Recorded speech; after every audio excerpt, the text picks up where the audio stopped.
Hello everyone. Before we dive in, don't forget to like and subscribe, and drop a comment telling me where you're watching from and what time it is for you. It really helps YouTube show you more stories like this one. Now let's get started. The rain in Cebu City that night was heavy in a way that felt personal. It was 3:12 a.m., the time stamped in my head because I checked my phone the moment I woke up. The rain was not just falling. It was slamming down on our tin roof, each drop sharp and fast, making the metal vibrate like it might peel off. The sound filled the whole house, loud enough to make the walls feel thinner. The air smelled like wet concrete and rust, the usual smell when the drainage canals overflow and the streets can't keep up. I woke up suddenly, not slowly drifting out of sleep, but snapping awake with my heart already beating fast. At first, I thought it was just the rain that woke me. Then I heard it, a whisper, soft, stretched thin by the rain, but clear enough that my body reacted before my mind did. It sounded like someone saying my name from outside. The sound came through the small window near my bed, the one with the loose screen that rattled when the wind pushed rain sideways. I lay still listening. My room was dark except for the faint orange glow from a streetlight leaking through the curtains. My electric fan was still on, pushing humid air around, but the whisper cut through everything. I told myself it was my neighbor. People in our area sometimes shouted across houses even late at night, especially when drunk or arguing. The rain can bend sound, make it travel in strange ways. But the whisper did not come from one direction. It came from everywhere. It felt like it was mixed into the rain itself. Every drop hitting the roof, the ground, the puddles outside seemed to carry the same sound. My name was not being shouted. It was being repeated, layered over itself, soft but constant, like the rain had learned how to speak. My chest felt tight. I sat up slowly, the mattress creaking under my weight. The whisper did not stop. It felt closer, not louder exactly, but more crowded, like there was less space between each sound. I pressed my palms against my ears, hard enough to hurt. The rain stayed loud, and so did the whisper. It was still there, inside the sound of water hitting metal and concrete. I stood up and walked toward the window, my bare feet cold against the tile floor. I did not open the curtain. I did not want to see anything outside. I just stood there, staring at the dark fabric, listening. The whisper stayed steady, repeating the same thing without pause. No emotion in it. No urgency. Just repetition. That was when my phone buzzed on the small plastic table beside my bed. The vibration was short but sharp, and it made me jump. The whisper continued without reacting to it. I picked up the phone with shaking hands. The screen lit up my room in pale blue light. There was a notification for a voice memo. No sender name. No number. Just a generic icon and a timestamp that matched the moment I woke up. I did not want to play it. My thumb hovered over the screen while the rain and whisper filled the silence between my breaths. Finally, I pressed play. What came out of the speaker made my stomach drop. It was my own voice. Not a distorted version. Not something that just sounded similar. It was me, the same tone, the same slight rasp I get when my throat is dry. The voice was begging to be let inside. It sounded tired and scared. It sounded close, like it had been recorded in the same room I was standing in. I stopped the memo before it could finish. My hands were shaking so badly I almost dropped the phone. The whisper outside grew heavier, like it was pressing against the house. I backed away from the window and sat on the edge of my bed, trying to slow my breathing. My thoughts were racing, jumping from one explanation to another, none of them landing. I did not sleep again. I sat there until the sky began to lighten, the rain slowly easing into a steady drizzle. The whisper faded with the rain, thinning out until it was just water again. When the sun finally came up, pale and weak behind clouds, the house felt normal in the way it always did in the morning. Too quiet after a storm. The usual sounds of tricycles starting up and dogs barking in the distance returned. I forced myself to stand and walk to the front door. The metal knob was cold. When I opened it, I froze. The inside of the door was wet. Not just damp from humidity. There were clear streaks of water running down from the top, dripping onto the floor inside the house. The outside mat was soaked, but that was normal. What wasn't normal was the water inside, as if rain had come in without the door ever being opened. I spent the rest of the morning checking everything. The windows were locked. No signs of forced entry. No footprints. Just water, thin and drying quickly in the heat. I tried to tell myself it was condensation, that the temperature change caused moisture to collect. But the streaks were too deliberate, like something had been poured. Later that day, exhaustion finally hit me, but fear kept me awake. I replayed the voice memo again, this time with the volume low. I listened carefully, not to the words, but to the background. Under my voice, I heard rain. Not just any rain. The exact rhythm of rain hitting tin. Our roof.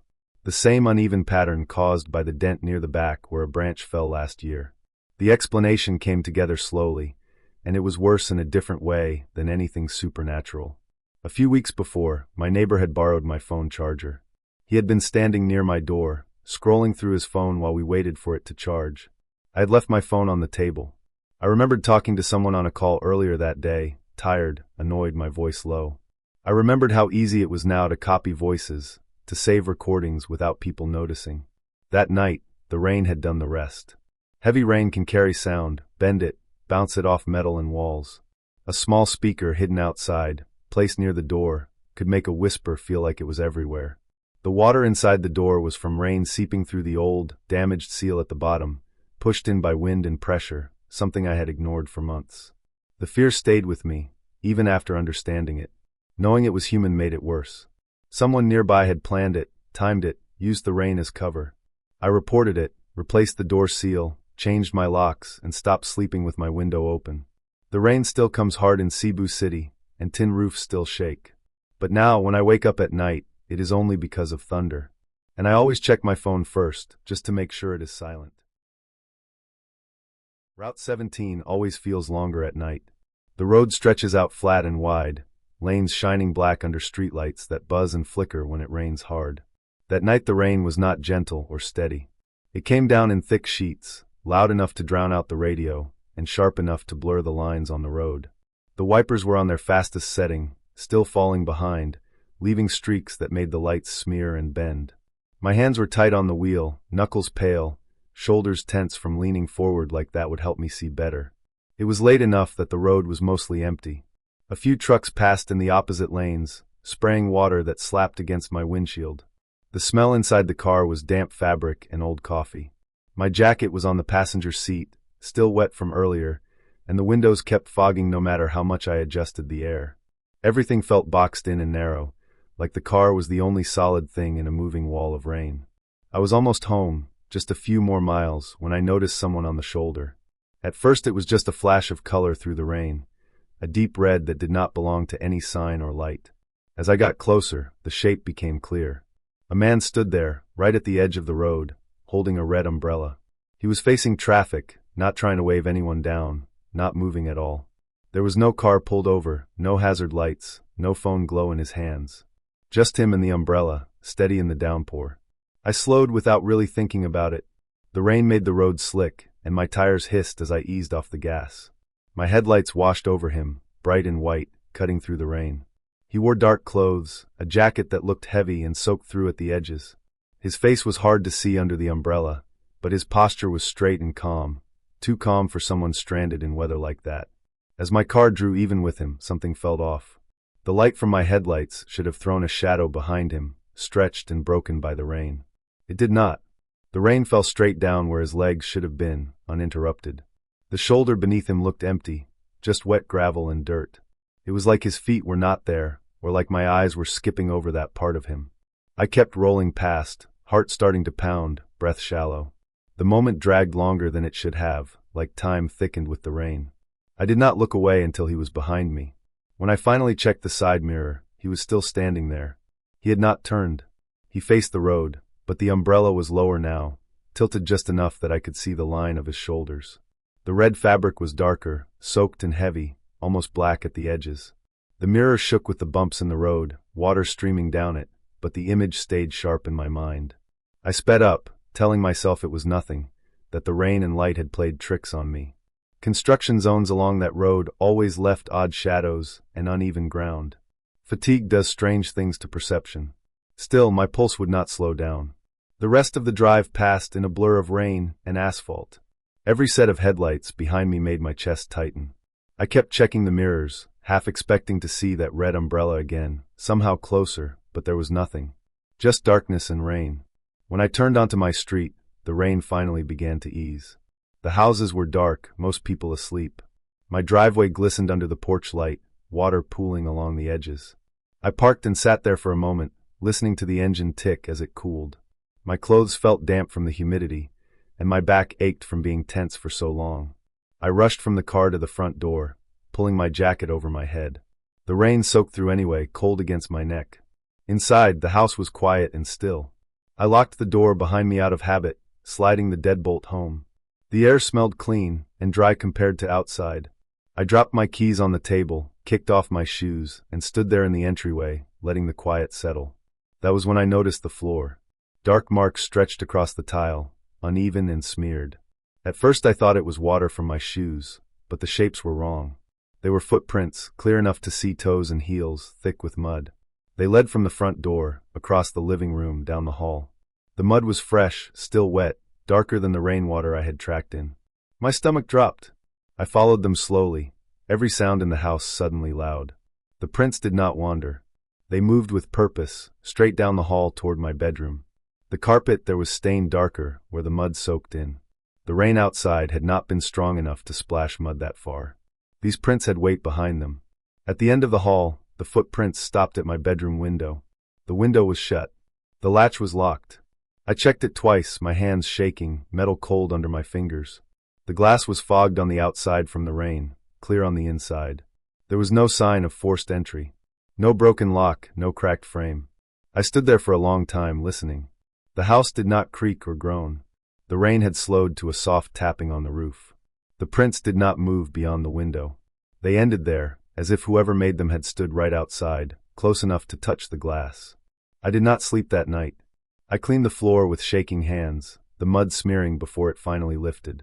Underneath, the carpet was stained, a faint brown shadow that would not come out. When the sky lightened toward morning, I checked outside. The ground under the window was torn up, wet soil churned by heavy boots. The rain had washed away most of the tracks, but enough remained to show someone had been there for a while. In the days that followed, I went back over everything again and again. The man on the shoulder, the way the rain looked under the headlights, the lack of shadow. I drove Route 17 in daylight and noticed how the shoulder dipped in places, how water pooled and ran off into dark drains. A person standing on a raised patch of gravel could look wrong in certain light. Rain falling through headlights can hide details. Exhaust and glare can erase shadows. I checked the news and found a small article about a string of break-ins along that stretch of road. A man using the rain and darkness to approach houses unnoticed. He wore dark clothes and carried a bright umbrella so drivers would slow down, get a good look, remember the color instead of the face. He followed cars at a distance, watching where they turned, waiting until the house went dark. The muddy footprints made sense then. The locked window made sense too. He had not gotten inside. He had come close enough to let me know he had been there. Close enough to remind me that locks only work if you are watching them. I still drive Route 17, but never late, and never in heavy rain if I can help it. When it storms, I check my mirrors more than I should. At home, I leave lights on, even when I sleep.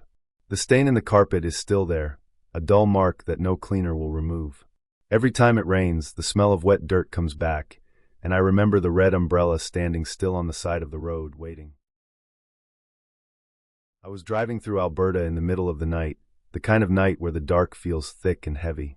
It was 2:18 a.m., according to the clock on my dash. I remember that number clearly because it stayed frozen there for a long time. I had been on the highway for hours, flat farmland on both sides, nothing but empty fields covered in old snow and frozen soil. The freezing rain had started about 20 minutes earlier. At first it was light, almost harmless, but then it turned into sharp ice pellets tapping against the roof and hood. It sounded like fingernails, fast and uneven. The road was empty. No headlights behind me. No taillights ahead.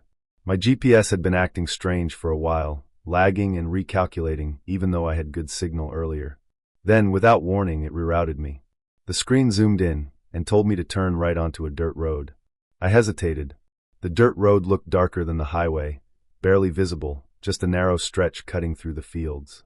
But I was tired, cold, and I trusted the GPS more than my own sense of direction.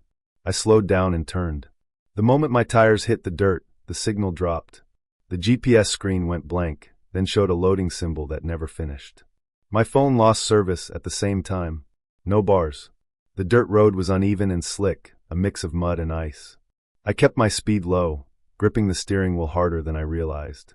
The freezing rain got worse, turning the road into a shining ribbon of ice. My wipers struggled, scraping back and forth with a dull squeal. I drove for what felt like a long time, but later I realized it was probably only 5 or 6 minutes. The silence out there was deep. No wind, no animals, no other cars. Just the ice hitting my car and the low hum of the engine. Then I saw it. A farmhouse ahead on the left side of the road. It sat back from the road, surrounded by open land, no trees close by. Every window was lit up. Warm yellow light spilled out onto the snow.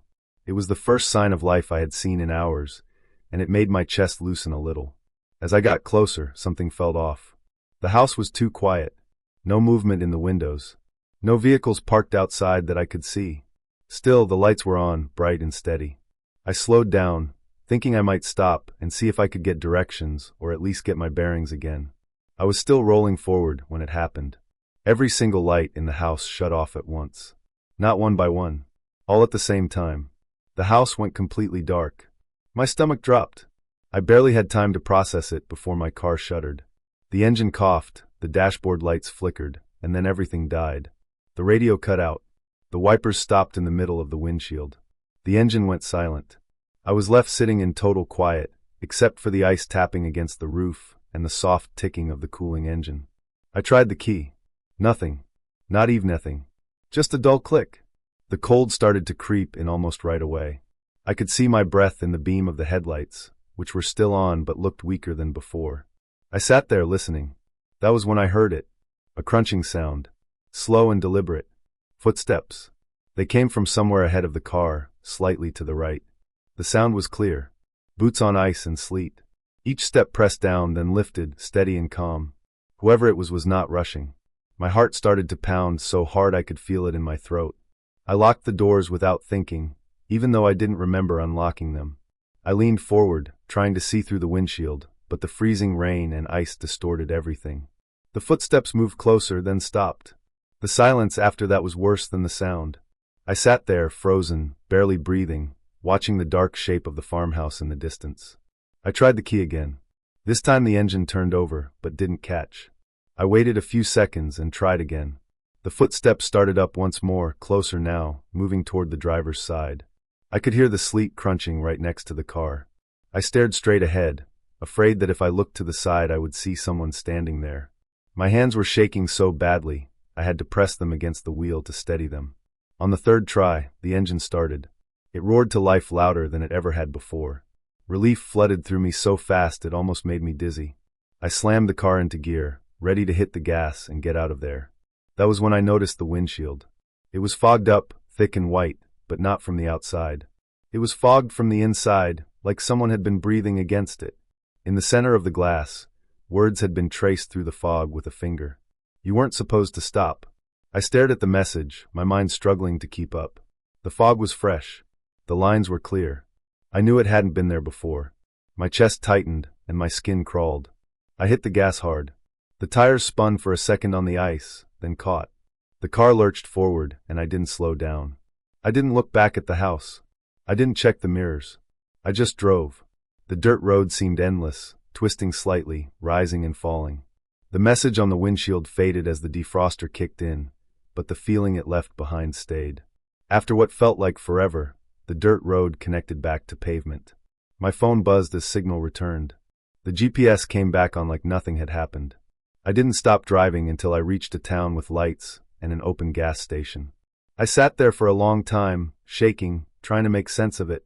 Later, after I calmed down, I noticed muddy footprints on the driver's side of my car, leading up to the door and then away again. I noticed faint smudges on the inside of the windshield, right where the message had been. I reported it to the police. They told me that area had problems with people using remote farmhouses for illegal activity, and that travelers sometimes got rerouted onto private roads by faulty maps. They said people had been scared off before. I finished my drive the next day in daylight. The farmhouse was gone when I passed the area again. Just open land and a broken fence half buried in snow. No road leading to it. No sign it had ever been there. I never use GPS reroutes at night anymore. When I think back on it, the message makes sense in a way I wish it didn't. Whoever was out there that night didn't want help. They didn't want witnesses. And they knew exactly what they were doing when they shut the lights off and waited for my car to die. Dartmoor always looks open and gentle on maps, like nothing bad could hide there. That afternoon it felt the same when I started. Wide land, low hills, soft colors. The sky was heavy but calm, the kind of gray that looks settled in for the day. It was 6:27 p.m. when the rain came, though I did not check the time until later. At the moment it started, time felt like it slid sideways instead of forward. I had been walking for hours, boots already dark with peat water, socks damp in that slow way that never dries again. The ground was uneven, patches of grass breaking into slick mud, then back to stone. The wind picked up first. It pushed low across the moor and bent the grass all in one direction, like a hand smoothing hair. Then the rain dropped all at once, not easing in, not warning me. It hit hard and cold, big drops that stung my face and ran straight down my neck. Within minutes the path was gone. It did not fade or drift, it vanished. The moor does that. One moment there is a clear line of crushed grass and stones. The next moment it is just land again, all the same. The rain flattened everything, and the ground turned shiny and dark. I stopped moving because every step felt wrong, like I was about to walk into something I would not see until it was too late. I pulled my hood tight and stood still listening. Rain has layers of sound when you are alone. The close sound of it hitting your clothes, the softer sound of it hitting grass, the dull sound of it soaking into earth. Somewhere farther away, there was a steady tapping that could have been water on stone, or could have been nothing at all. My hands were numb. I knew I needed shelter, not for comfort, but so I could think clearly again. I spotted the stone shelter, almost by accident. It was low and square, built into a rise of land, stones stacked without mortar, dark with age. One side was open, just enough space for a person to crouch inside. It looked old, older than any fence or sign nearby. I ran the last few steps, boots sliding, and ducked inside. The shelter smelled of wet stone and old earth. Water ran down the walls in thin lines. I sat back on my heels and waited. I told myself to count minutes so I would not panic. I counted my breaths instead. My heart was loud in my ears, then slowly it was not. That was when I noticed the other sound. It was soft at first, almost hidden by the rain. A slow, steady sound, like something pressing into wet ground and lifting again. Not close enough to be right outside, but close enough to be near. I stayed still, listening harder than I ever had. The sound moved, not straight toward me but around. It made a loose circle, stopping, starting again. I leaned forward slightly and looked out. Rain blurred everything beyond a few meters. The land was empty. No shape, no movement. Just grass bending and water flowing. The sound continued. Slow. Heavy. Each step placed with care. It was not running, not rushing. I felt my stomach tighten, because that kind of movement means purpose. Whatever it was not lost. Lightning flashed, sharp and white. For a split second the world was clear. I saw boot prints in the mud outside the shelter. Fresh ones. Deep. They were not there before. They were placed as if someone had walked around the shelter in a wide arc. Then the light was gone, and the rain swallowed everything again. I did not move. My body felt locked in place, like if I shifted even slightly something bad would happen. The footsteps continued, closer now. The sound of wet ground being pressed down was clear enough that I could tell the weight was human. Not an animal. Too measured. Another flash. More prints. New ones, closer than the last. Still no person attached to them. Just the marks appearing in the mud, one after another, as if the ground itself was being stepped on by nothing. I tried to make sense of it. Rain can do strange things to mud. Water can carve lines fast. But these were not lines. They were boots. I could see the tread pattern when the light hit just right. Straight edges. Heel then toe. The sound came closer still, circling tighter. I could feel it now, not as sound but as pressure, like the air itself was shifting. My breathing went shallow. I was very aware of my back against the stone wall, the cold soaking through my jacket. Lightning again. The prints were right outside the shelter now. One set stopped directly in front of me. The next step should have landed inside, but it did not. Instead, the next print appeared pressed up against the wall behind me. I twisted just enough to look. The wall was solid stone. No gap. No opening. The print was there anyway, half sunk into the mud that had gathered at the base, angled as if the foot had stepped forward into the rock and kept going. The footsteps stopped. The rain did not. It kept falling, heavy and cold, filling the prints, softening their edges. Minutes passed. I counted them again, though I am not sure I counted right. My body shook from cold, and something else I did not want to name. When the rain finally eased, it did so slowly, like it was being turned down rather than switched off. The sound faded. The land lifted its head again. I waited longer than I needed to. When I finally leaned forward and looked out, the light had changed. The gray was lighter now, stretched thin. The prints were still there, though blurred. I followed them with my eyes. They led around the shelter in a loose circle, just as before. Then they went straight toward the back wall. They did not turn. They did not stop. They simply ended where stone met mud. I did not check my phone. I did not stand up right away. I knew that once I moved, I would have to accept that this had happened, that I was not misremembering. When I did stand, my legs felt weak, but they held. I stepped out of the shelter carefully. The air smelled clean now, washed. I walked around the back of the shelter. The wall was solid all the way down, stones packed tight, earth pressed hard against them. There was no space, no break. The prints ended there because they could not go any farther. I left. I do not remember the walk back in detail. I know the path did not matter anymore. I kept the sun on my left and walked downhill until I found a fence line, then followed it until it led me where I needed to go. I did not look back. Not once. I focused on the sound of my own steps, on the feel of ground under my boots, on the fact that I was moving and nothing was circling me anymore. Later, days later, I went through everything again in my head, slow and careful. Dartmoor is used by many people. Hikers, soldiers on training exercises, farmers. Someone else could have been there, moving through rain and mist, staying just out of sight. Sound carries strangely in bad weather. Lightning plays tricks on eyes. Mud shifts and fills and forms shapes that look clear only for a moment. Fear sharpens details and smooths over gaps. All of that makes sense. It fits. It is the only way I can keep it grounded.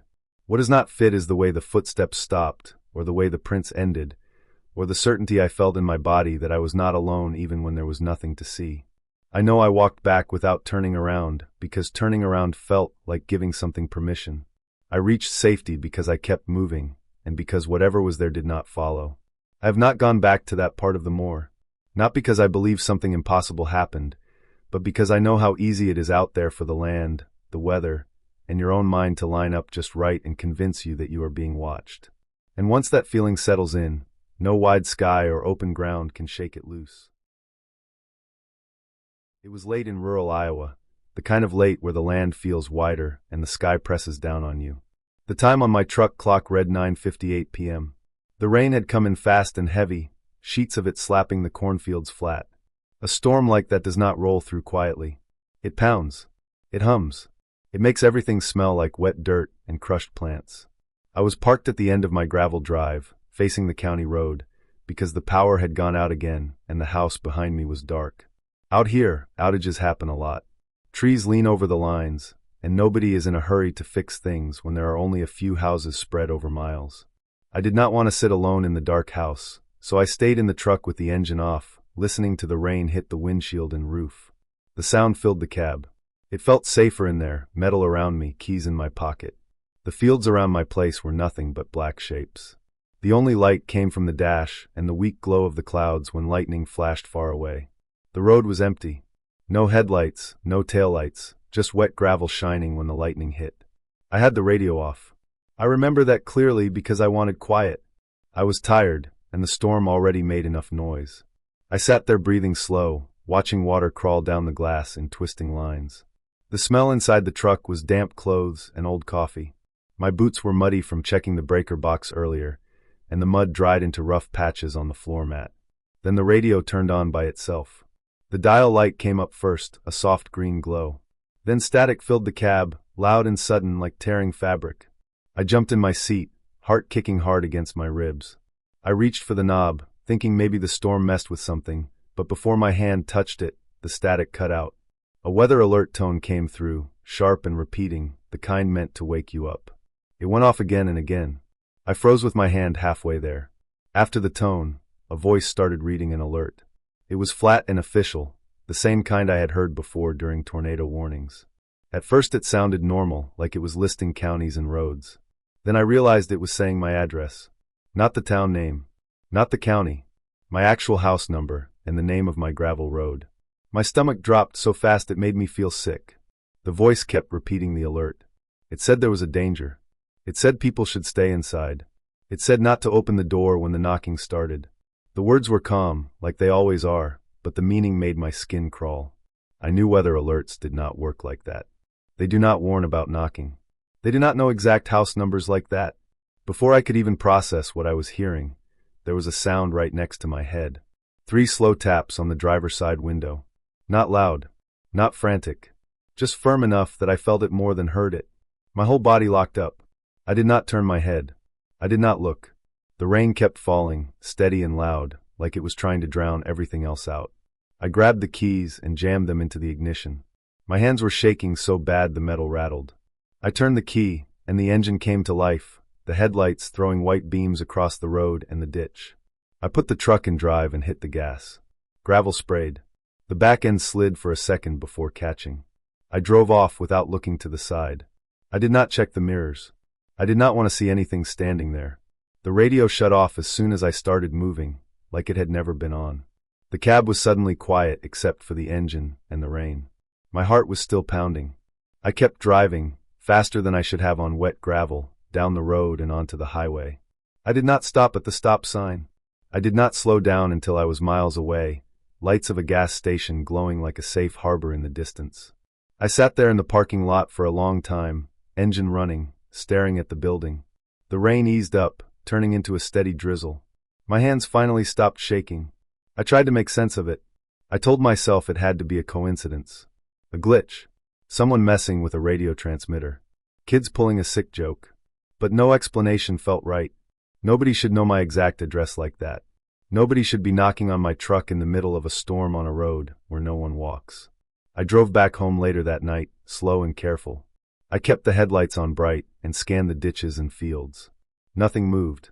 The house sat dark and quiet, same as always. I parked right next to it, rushed inside, locked the door, and stayed awake until morning with a flashlight and the sound of the rain fading away. When daylight came, everything looked normal at first. The fields were soaked, rows of corn bent and shining. The air smelled clean. Birds hopped around like nothing bad had ever happened. I stepped outside and walked to the truck. That was when I saw the glass. Muddy handprints covered the driver's side window and part of the windshield. They were smeared and layered, like someone had pressed and dragged their hands against the glass. The mud was dark and thick, the same kind you get from the low spots in the field after a storm. The prints were clearly from the outside. I stood there staring at them, my stomach tight. I knew I had not stopped anywhere after driving off. I had not let anyone near the truck. I took pictures with my phone. I checked the ground around where the truck had been parked the night before. The gravel was disturbed, footprints half washed away by the rain, but still there if you knew how to look. They led from the edge of the field up to where the truck had been.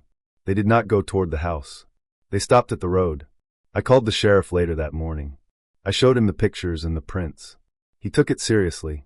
He walked the area, nodded, wrote things down. Over the next few days, more came out. A man had been caught a few miles away after breaking into a farm shed during the storm. He had been living out of his truck, moving around back roads, watching houses. He had a weather radio and some cheap equipment he used to rebroadcast alerts on open frequencies. He liked to scare people. He liked the control of it. He had been muddy from hiding in fields. He admitted to knocking on windows and doors, seeing who would react. Hearing that did not make me feel better right away. It took time. Knowing it was a person and not something else helped, but it also made it worse in a different way. It meant someone had been standing inches from me in the dark, close enough to touch the glass, listening to me breathe. It meant the danger was real and human. The man was charged and taken away. The equipment was seized. The sheriff said there were no other reports like mine after that. Life went back to normal the way it always does out here. The power goes out. Storms roll through. People forget. I still think about that night when it rains. I still park closer to the house now. I keep the radio off. Sometimes, when the storm is loud enough, I swear I can hear tapping mixed in with the rain, but I know it is just my nerves. In the morning, the glass is clean. No handprints. No marks. What happened had an explanation. It had an ending. But the memory stays clear. I learned how thin the line is between ordinary and wrong, how fast a quiet night can turn. Out here, with miles between houses and darkness that feels endless, you do not forget something like that. The Oregon coast always smells like wet metal and cold plants before sunrise. I remember that clearly. It was 5:40 a.m., but the sky was still dark in that flat, colorless way it gets right before dawn. I had set my tent above the high tide line on a stretch of beach that looked empty the afternoon before. No houses, no fires, no other tents. Just dark trees far back from the sand, and the ocean breathing in and out all night. I woke up because the rain changed. At first it had been light, a soft tapping that blended into the sound of the waves. Then it grew heavier, slower, like someone dropping handfuls of water on the fabric. The tent roof began to sag a little, pressing closer to my face. Every few minutes I reached up and pushed the fabric, trying to knock the water off so it would slide down the sides. My sleeping bag felt damp near my feet, and the sand underneath me had turned cold and packed. I lay there listening. The ocean was farther away than I expected, like the tide had pulled back during the night. That made the beach too quiet. The rain filled the space instead, loud and uneven. I could hear my own breathing inside the tent, slow and thick with sleep. I remember thinking I should have parked closer or camped near other people, but I had wanted the quiet. That was when I heard breathing that was not mine. At first I thought it was the wind pushing air through the grass near the dunes. Then I realized it had a rhythm. In and out. Slow. Careful. Too close. It sounded like it was right outside the thin wall of the tent, near where my head rested. The rain muffled it, but once I noticed it, I could not unhear it. I froze. My body went stiff before my mind caught up. I held my breath without meaning to, trying to figure out if the sound would stop. It didn't. It matched me instead, like whoever or whatever was out there was paying attention to how I breathed. The tent fabric moved slightly, not from wind, but from something shifting its weight. I told myself it had to be another camper. Someone who had walked too close in the dark, maybe lost, maybe checking if the tent was occupied. That explanation felt thin, but it was the only normal one I had. I forced air into my lungs and made a sound, not words exactly, just noise meant to let someone know I was awake. The breathing stopped instantly. The silence that followed was worse. Even the rain seemed to pull back for a second. Then I heard a voice, low and close, so close the sound vibrated through the tent wall. It used my name. Not shouted. Not whispered. Just spoken like a fact. My stomach dropped so hard I thought I might throw up. I had not told anyone where I was camping. I had paid cash at the campground office days earlier, then driven north and pulled off where camping was allowed but unmarked. My name should not have been known to anyone on that beach. I stayed completely still. My heart was pounding hard enough that I worried it could be heard through the tent. The voice did not speak again. There were no footsteps walking away. No sounds of someone standing up. Just the rain and the ocean, and the sense that something was still right there. Time stretched out in a strange way. I did not know how long I lay there. It could have been seconds or minutes. My thoughts kept circling the same questions. How did someone know my name? How close were they? What would happen if I moved? Eventually, the cold forced me to act. My fingers were numb, and the damp had soaked into my clothes. I reached slowly for the zipper, every small movement feeling too loud. The breathing did not return, but I felt watched, the way you feel when someone stands behind you without touching. When I finally unzipped the tent, I did it in one quick motion, ready to scream or run. There was nothing there. No person. No shadow. Just rain falling straight down, and the gray shape of the beach starting to show as the sky lightened. I stepped out barefoot, my feet sinking into the wet sand. That was when I saw the impressions. They were right in front of the tent opening. Deep marks pressed into the sand, darker where water had pooled. Two wide shapes, side by side, shaped like knees. Whoever made them had been crouching low, close enough that their face would have been inches from the tent wall where my head had been. The marks were fresh. Rain had softened their edges, but they had not filled in yet. There were no footprints leading away. I stood there shaking, rain running down my neck, staring at those marks. I walked the area in a widening circle, ignoring the cold and the pain in my feet. I found nothing else. No tracks. No dropped items. No signs of anyone else camping nearby. The sand beyond the knee marks was smooth, washed clean by the tide and rain. As the light grew stronger, the beach looked normal again. Too normal. The kind of empty that feels staged. I packed as fast as my hands would allow, stuffing wet gear into my bag without caring how it fit. I kept looking over my shoulder, expecting to see someone watching from the trees or the dunes. I never did. When I reached my car, my hands were shaking so badly I dropped my keys twice. I locked the doors and sat there for a long time before starting the engine. Even then, I did not feel safe until I was back on the highway with other cars around me. Later, I tried to explain it to myself. Maybe someone had followed me from a town I stopped in. Maybe they had watched me set up camp and learned my name from a tag on my bag or something I had dropped. Maybe they left by walking into the water, letting the tide erase their tracks. All of those explanations are possible, and none of them make me feel better. What stays with me is the care and the breathing. The patience. The fact that whoever it was did not rush, did not panic when I made noise, did not leave when I woke up. They waited until I was aware of them. They wanted me to know they were there. I do not camp alone anymore. I do not camp on open beaches, and I do not sleep through the sound of rain the way I used to. Sometimes, just before morning, I wake up and listen to my own breathing in the dark, and for a moment I am back in that tent, counting the seconds, waiting to hear if something is breathing back. The rain started harder than the forecast said it would. Not the soft kind that feels like mist, but heavy drops that slapped the ground and bounced back up. By the time I reached the station entrance, the shutters were already halfway down. The digital board was dark. I stood there longer than I should have, watching the rain run along the edge of the roof and drip in steady lines. I checked my phone even though I already knew. The last train had left a few minutes earlier. There would not be another one until morning. I lived in the suburbs, not far from the city, but far enough that things got quiet fast. The streets around the station were narrow and residential. Low houses with metal fences. Vending machines glowing like small islands of light. I pulled my hood tighter and started walking. The rain made everything smell sharp and clean, like wet concrete and leaves.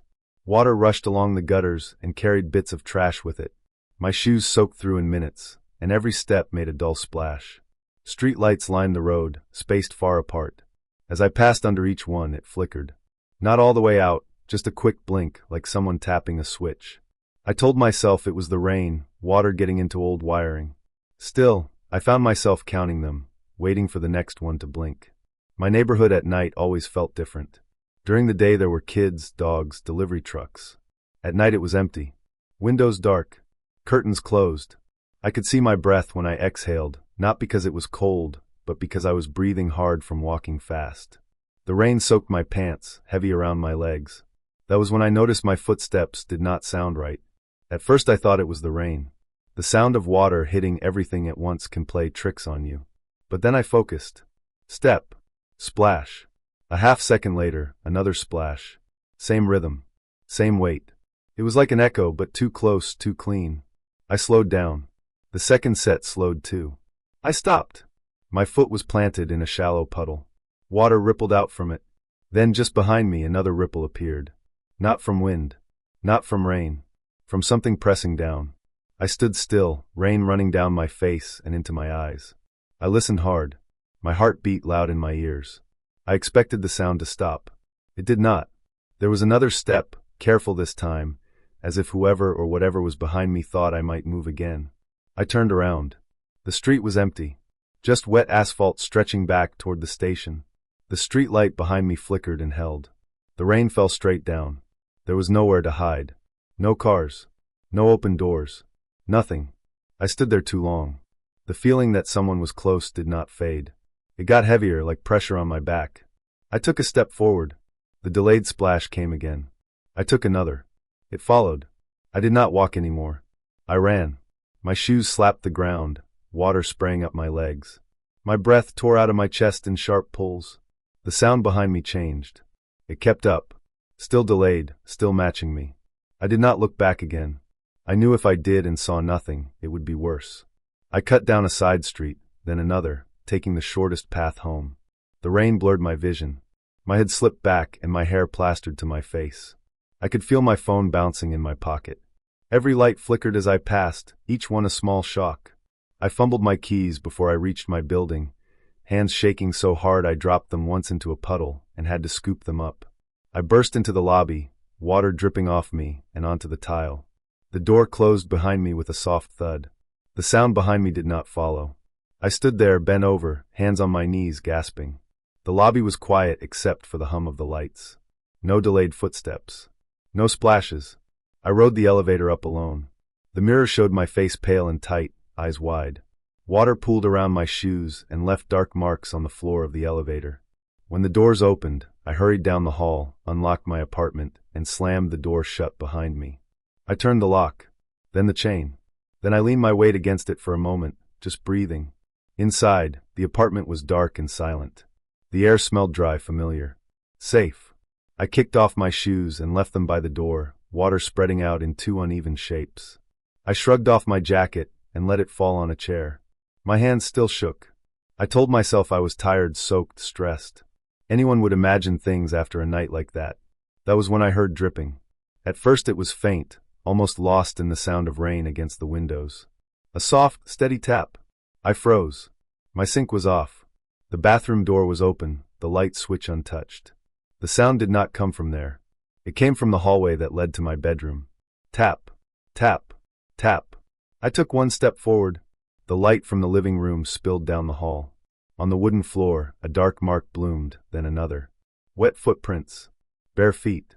Water beaded around each one, spreading slowly. They were not there a moment ago. I did not move. I watched as another footprint appeared, closer this time, as if something invisible was walking toward my room. The prints were the wrong size to be mine. Longer. Heavier. They left clear toe marks, the wood shining through the water. They stopped in front of my bedroom door. The dripping continued. I stood there for what felt like hours, muscles locked, mind racing. I thought about calling for help, but the idea of making noise felt wrong.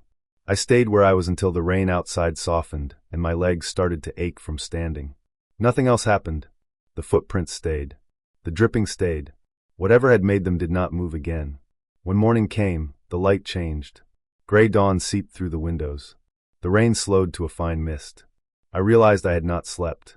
My eyes burned. I stepped forward carefully. The footprints were still there, but lighter now as the water dried. I followed them with my eyes. They did not go back toward the door. They ended at my bedroom, facing it. I opened the door slowly. Nothing was inside.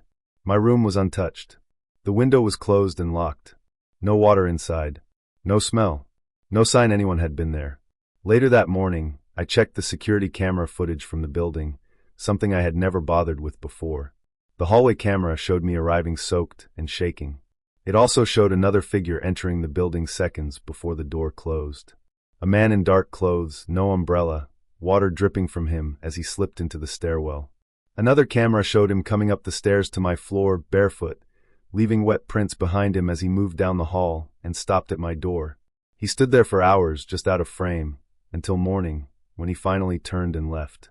The building manager and the police handled it after that. They found him later that day hiding in a storage area, soaked and silent. They said he had followed people home before, waiting, watching, never forcing entry, just standing close enough to be felt. The footprints in my apartment faded completely by noon. I scrubbed the floor anyway. That night, when I walked from the station again, I listened to my steps the whole way home. They sounded right. Just mine. Mumbai at 8:02 p.m. during the monsoon feels like the city is holding its breath underwater. The rain was not falling so much as pressing down, thick and heavy, bouncing off the road and turning every sound into a dull roar. Cars were stuck nose to tail, horns trapped in long tired cries, engines coughing as water climbed their tires. The street had turned into a moving brown river, carrying plastic cups, leaves, torn paper, and the smell of wet dust and fuel. My shoes were already soaked, my socks squelching with every step, and my phone showed no cabs nearby.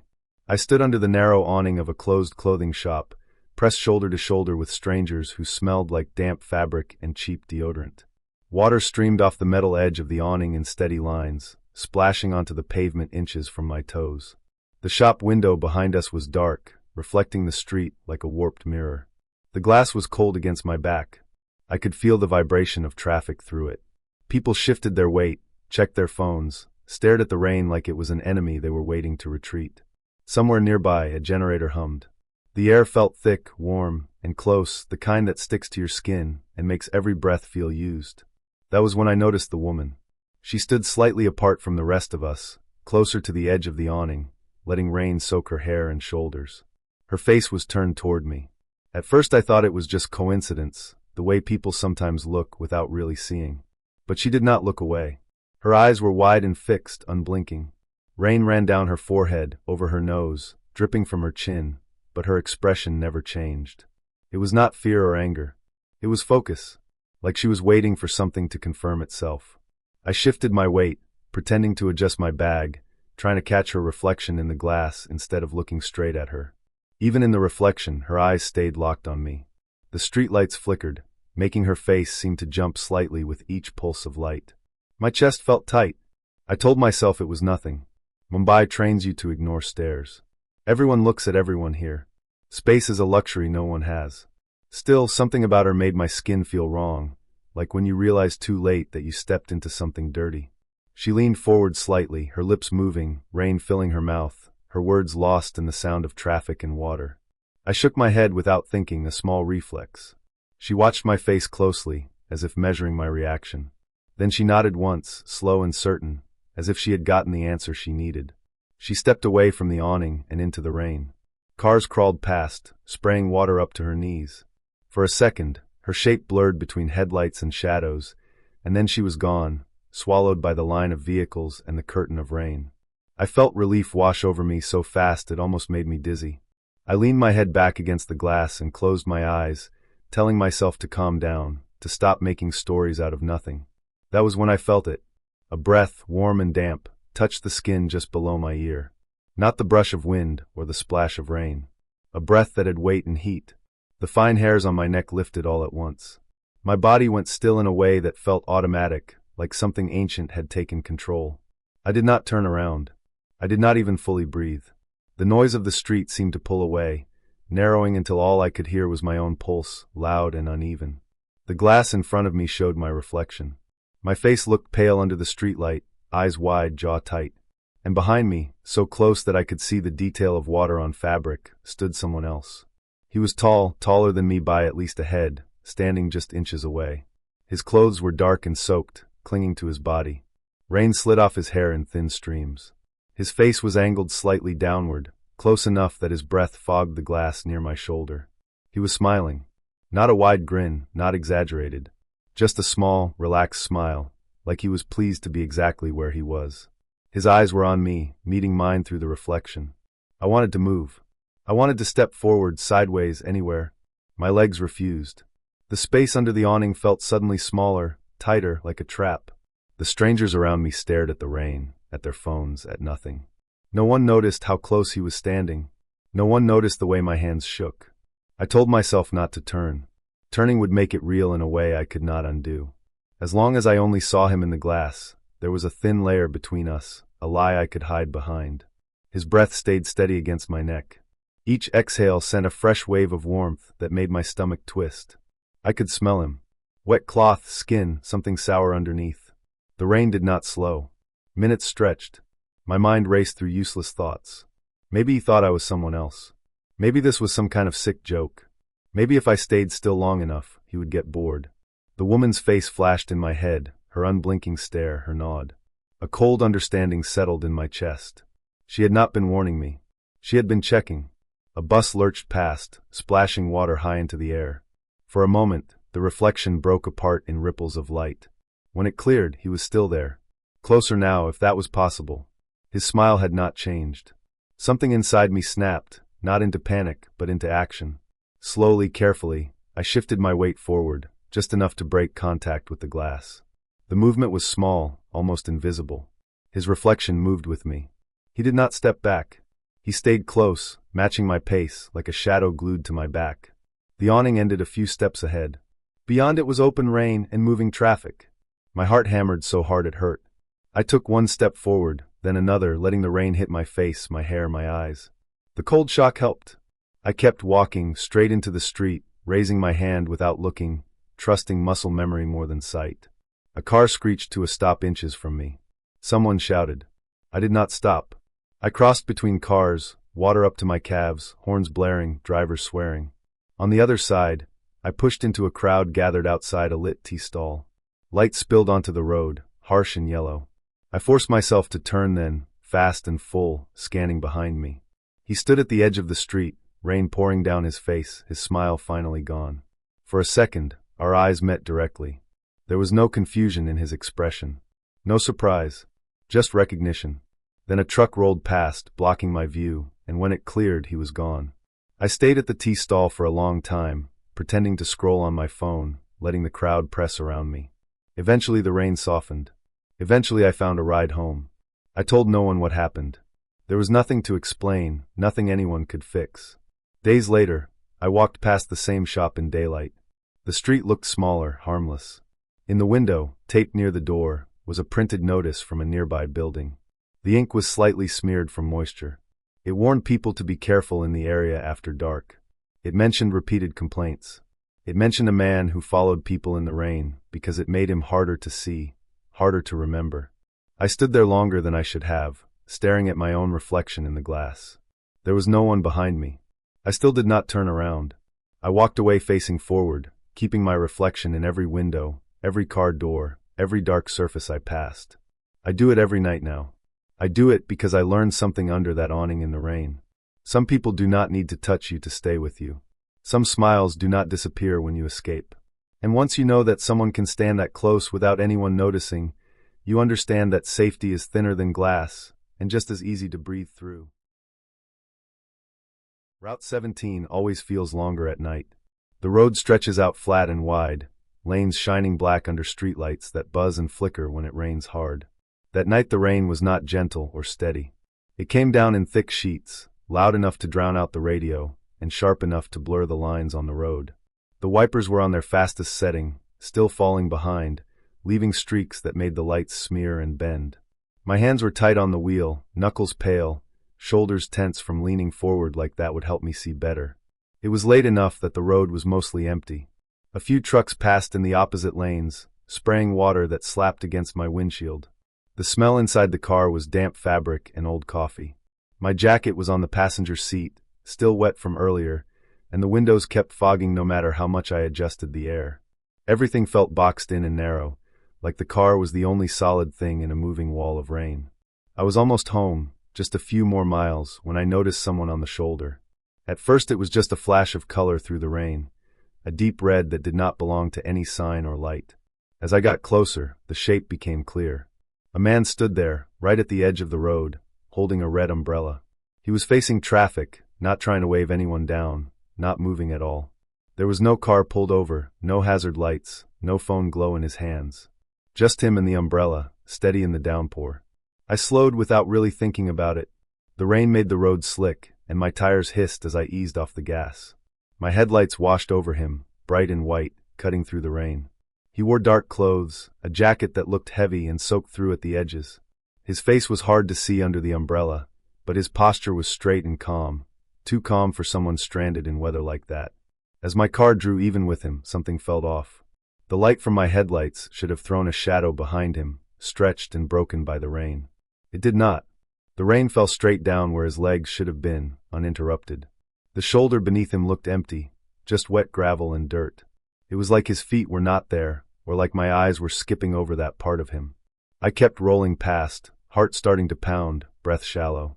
The moment dragged longer than it should have, like time thickened with the rain. I did not look away until he was behind me. When I finally checked the side mirror, he was still standing there. He had not turned. He faced the road, but the umbrella was lower now, tilted just enough that I could see the line of his shoulders. The red fabric was darker, soaked and heavy, almost black at the edges. The mirror shook with the bumps in the road, water streaming down it, but the image stayed sharp in my mind. I sped up, telling myself it was nothing, that the rain and light had played tricks on me. Construction zones along that road always left odd shadows and uneven ground. Fatigue does strange things to perception.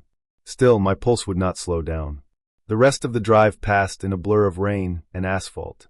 Every set of headlights behind me made my chest tighten. I kept checking the mirrors, half expecting to see that red umbrella again, somehow closer, but there was nothing. Just darkness and rain. When I turned onto my street, the rain finally began to ease. The houses were dark, most people asleep. My driveway glistened under the porch light, water pooling along the edges. I parked and sat there for a moment, listening to the engine tick as it cooled. My clothes felt damp from the humidity, and my back ached from being tense for so long. I rushed from the car to the front door, pulling my jacket over my head. The rain soaked through anyway, cold against my neck. Inside, the house was quiet and still. I locked the door behind me out of habit, sliding the deadbolt home. The air smelled clean and dry compared to outside. I dropped my keys on the table, kicked off my shoes, and stood there in the entryway, letting the quiet settle. That was when I noticed the floor. Dark marks stretched across the tile, uneven and smeared. At first I thought it was water from my shoes, but the shapes were wrong. They were footprints, clear enough to see toes and heels, thick with mud. They led from the front door, across the living room, down the hall. The mud was fresh, still wet, darker than the rainwater I had tracked in. My stomach dropped. I followed them slowly, every sound in the house suddenly loud. The prints did not wander. They moved with purpose, straight down the hall toward my bedroom. The carpet there was stained darker, where the mud soaked in. The rain outside had not been strong enough to splash mud that far. These prints had weight behind them. At the end of the hall, the footprints stopped at my bedroom window. The window was shut. The latch was locked. I checked it twice, my hands shaking, metal cold under my fingers. The glass was fogged on the outside from the rain, clear on the inside. There was no sign of forced entry. No broken lock, no cracked frame. I stood there for a long time, listening. The house did not creak or groan. The rain had slowed to a soft tapping on the roof. The prints did not move beyond the window. They ended there, as if whoever made them had stood right outside, close enough to touch the glass. I did not sleep that night. I cleaned the floor with shaking hands, the mud smearing before it finally lifted. Underneath, the carpet was stained, a faint brown shadow that would not come out. When the sky lightened toward morning, I checked outside. The ground under the window was torn up, wet soil churned by heavy boots. The rain had washed away most of the tracks, but enough remained to show someone had been there for a while. In the days that followed, I went back over everything again and again. The man on the shoulder, the way the rain looked under the headlights, the lack of shadow. I drove Route 17 in daylight and noticed how the shoulder dipped in places, how water pooled and ran off into dark drains. A person standing on a raised patch of gravel could look wrong in certain light. Rain falling through headlights can hide details. Exhaust and glare can erase shadows. I checked the news and found a small article about a string of break-ins along that stretch of road. A man using the rain and darkness to approach houses unnoticed. He wore dark clothes and carried a bright umbrella so drivers would slow down, get a good look, remember the color instead of the face. He followed cars at a distance, watching where they turned, waiting until the house went dark. The muddy footprints made sense then. The locked window made sense too. He had not gotten inside. He had come close enough to let me know he had been there. Close enough to remind me that locks only work if you are watching them. I still drive Route 17, but never late, and never in heavy rain if I can help it. When it storms, I check my mirrors more than I should. At home, I leave lights on, even when I sleep. The stain in the carpet is still there, a dull mark that no cleaner will remove. Every time it rains, the smell of wet dirt comes back, and I remember the red umbrella standing still on the side of the road, waiting.